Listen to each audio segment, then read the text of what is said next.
Hello everyone, my name is Hanan. Welcome to the first part of this series about visualizing and analyzing data to help recover insights about the coronavirus and how it is spreading around the world.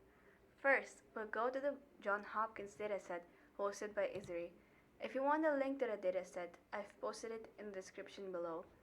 Once you've opened the link, click on the API dropdown and copy the GeoJSON link.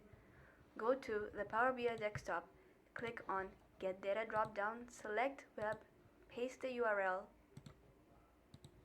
click OK, and wait for the data to load.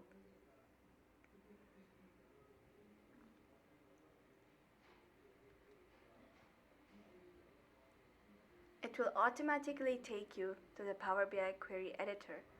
As it's a JSON type form, it will show the data as a list.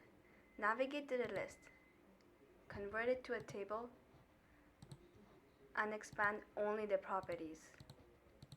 Expand the table again, selecting all the data points.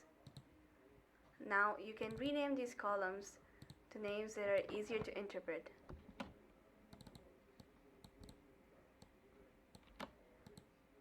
Then you can do it to the rest of the columns. If you like our videos, do subscribe and click on the bell icon.